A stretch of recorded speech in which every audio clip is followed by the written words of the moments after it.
Assalamualaikum warahmatullahi wabarakatuh. Perkenalkan, nama saya Anggita Bunga Pratiwi dari Prodi Bahasa dan Sastra Arab.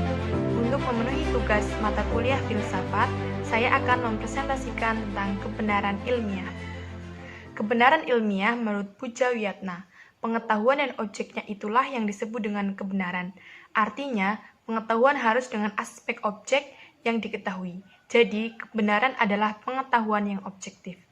Kebenaran ilmiah sendiri dibagi menjadi 8, yaitu yang pertama, kebenaran koherensi, yang kedua, kebenaran korespondensi, yang ketiga, kebenaran inherensi, yang keempat, kebenaran berdasarkan arti, yang kelima, kebenaran sintaksis, yang keenam, kebenaran non-deskripsi, yang ketujuh, kebenaran logis yang berlebihan, dan yang kedelapan, kebenaran religius. Kebenaran koherensi sendiri adalah pembuktian teori ini melalui fakta sejarah yang memakai logika dalam pernyataan yang bersifat logis. Contohnya, semua makhluk hidup membutuhkan air. Saya seorang manusia, jadi saya membutuhkan air. Yang kedua, kebenaran korespondensi. Kebenaran penyesuaian antara pernyataan tentang fakta dan fakta itu sendiri. Jika pertimbangan sesuai fakta, maka pertimbangan benar. Jika tidak, maka pertimbangan salah.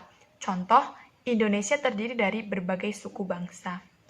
Yang ketiga adalah teori kebenaran inherensi. Suatu pernyataan adalah benar jika konsekuensi dari pernyataan itu mempunyai kegunaan praktik dalam kehidupan nyata. Hal ini karena setiap pernyataan selalu terkait pada hal yang bersifat praktis.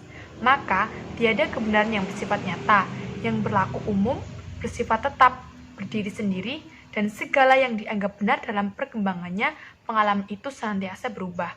Contoh adalah perang. Yang keempat adalah teori kebenaran berdasarkan arti. Kebenaran yaitu proporsi yang ditinjau dari segi arti atau maknanya. Yang kelima, teori kebenaran sintaksis. Suatu pernyataan yang memiliki nilai benar apabila pernyataan tersebut mengikuti aturan sintaksis yang berlaku. Yang keenam, teori kebenaran non-deskripsi. Pernyataan yang mempunyai nilai benar yang bergantung pada peran dan fungsinya. Yang ketujuh, teori kebenaran logis yang berlebihan. Problema kebenaran hanya merupakan kekacauan bahasa dan berakibat suatu pemborosan. Pada dasarnya, apa yang hendak dibuktikan kebenarannya memiliki derajat yang logis yang sama dan saling melingkupinya. Yang kedelapan adalah teori religiusme. Teori ini kebenarannya berdasarkan dari sabda Tuhan yang disampaikan melalui wahyu. Sifat kebenaran ilmiah. Sifat kebenaran ilmiah ada 3. Yang pertama adalah struktur rasional yang logis. Kebenaran ilmiah yang dicapai berdasarkan kesimpulan yang logis dan rasional. Yang kedua, sifat empiris. Sifat ilmiah yang perlu diuji kebenarannya dengan kenyataan yang ada.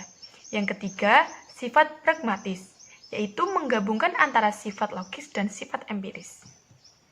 Sekian presentasi dari saya mengenai kebenaran ilmiah, kurang lebihnya saya mohon maaf. Billahi taufiq wal hidayah, wassalamualaikum warahmatullahi wabarakatuh.